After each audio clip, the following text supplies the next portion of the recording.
I would like to conclude by giving my most sincere thanks and gratitude to all of you present tonight and to your loved ones, and also on behalf of the entire anatomy team of the University of Glasgow for helping make ensure that another generation of clinicians and scientists were allowed to have a proper educational experience, having had the great privilege to learn the gross anatomy properly. Thank you very much.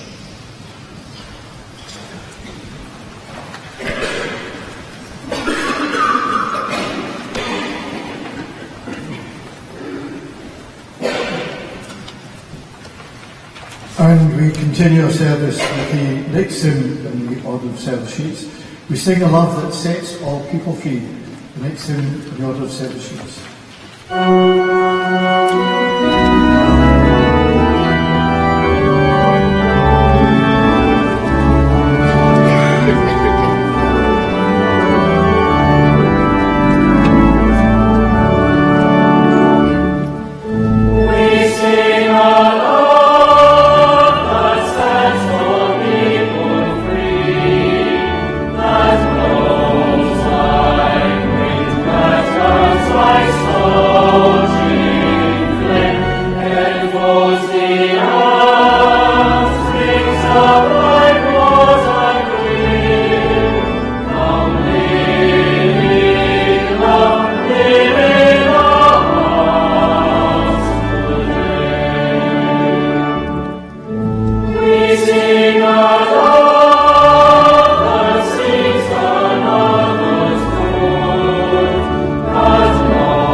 Ladies and gentlemen, let me open with two verses of a hymn written by Leith Fisher, who used to be the minister of the Wellington Church across the road. Just as the tide creeps over silver sand, flooding the bay with slow and steady gain, like brightening dawn across the eastern land, certain and sure is love that comes again. When empty eyes stare at the vacant chair, and none can touch or fill the heart's deep pain, into our void of desolate despair, Jesus, pour out the love that comes again. Ladies and gentlemen, anatomical education is all about giving health professionals a three-dimensional picture of the body structure, of how that structure functions, and of how it may be affected by disease. When you think about it, the human body is a majestic and magnificent creation. It was a great pleasure earlier this year to have Fabio Quandomatteo come to Glasgow as the new Professor of Anatomy. We have been working together to oversee the running of the Anatomical Bequests programme, and I must acknowledge the huge support that Professor Quandomatteo and I have received from the staff in anatomy, from the administrators of the School of Life Sciences, from colleagues at the Schools of Medicine and Dentistry, from Her Majesty's Inspector of Anatomy for Scotland, and most of all, from you. I have spent almost my entire career in anatomy at the University of Glasgow, and this month it is 40 years since I came here as a medical student. I'm also proud this autumn to be passing another milestone, 25 years of teaching head and neck anatomy to the dental students. In my student days, I fell under the blue but penetrating eyes of my old boss, Professor R.J. Scothorne, who was a great mentor to me. I would like to think that when he encouraged me to make my career in anatomy, he made a good choice, as I'm still here 4 decades later.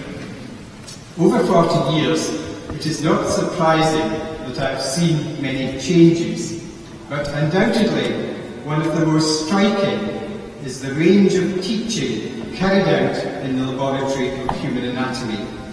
In my student days, the teaching was largely to the medical and dental classes, with 3 surgical courses and some extramural courses for other health professionals. In 2016, the teaching commitments of the Laboratory of Human Anatomy are extensive.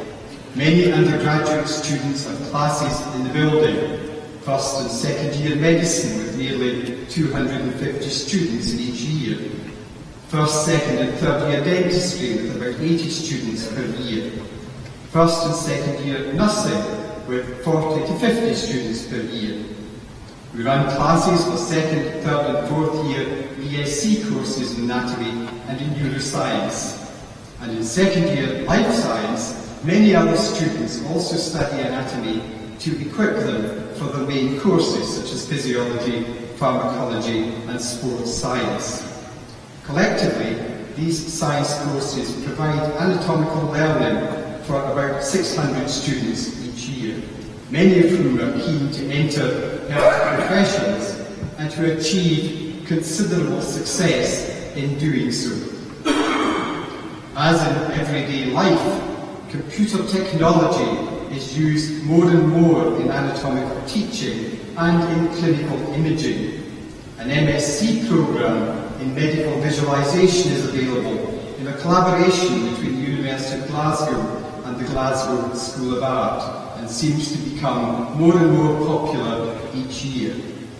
2 courses run for international students interested in studying at the School of Medicine, a pre-clinical course during term and a summer school. The Laboratory of Human Anatomy, in conjunction with the Royal College of Physicians and Surgeons of Glasgow, offers a wide range of specialist training courses, illustrating the anatomy that underpins surgical techniques. Some of these techniques are newly devised procedures and attract course participants not just from Scotland, but from many countries beyond the United Kingdom, a great accolade for medicine in Glasgow. These courses run in a suite of rooms known as the Clinical Anatomy Skills Centre, and the current programme includes courses on endoscopic ear surgery, facial surgery, the design of skin flaps for plastic and reconstructive surgery, breast surgery and reconstruction, heart valve surgery, regional anaesthesia, open and laparoscopic abdominal surgery, gynecological surgery, elective and emergency neurological procedures, orthopaedics and trauma care, podiatry, oral surgery and dental implantation, emergency ear, nose and throat surgery. These courses cater for postgraduate training needs, from instruction in clinical anatomy for surgeons earlier in the training, through to courses that attract consultants from across the United Kingdom and overseas to come and see techniques being pioneered here in Scotland. The anatomy facility also has a number of ongoing medical research projects exploring anatomical issues, for example in bowel surgery and in orthopaedics, as well as in the design of skin and muscle flaps for reconstructive plastic surgery. These studies are exploring issues with a better understanding of the implications of the local anatomy when a clinical technique would improve patient care.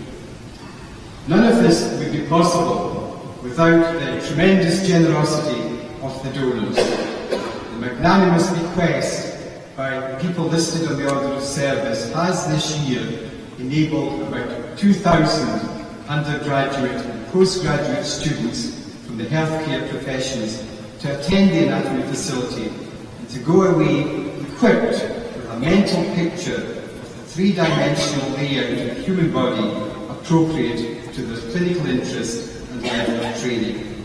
I hope that those who have attended courses in the Clinical Anatomy Skills Centre leave with a clear understanding of how to care for living patients and with sound knowledge of the potential risks and pitfalls of surgery and what to do should they occur.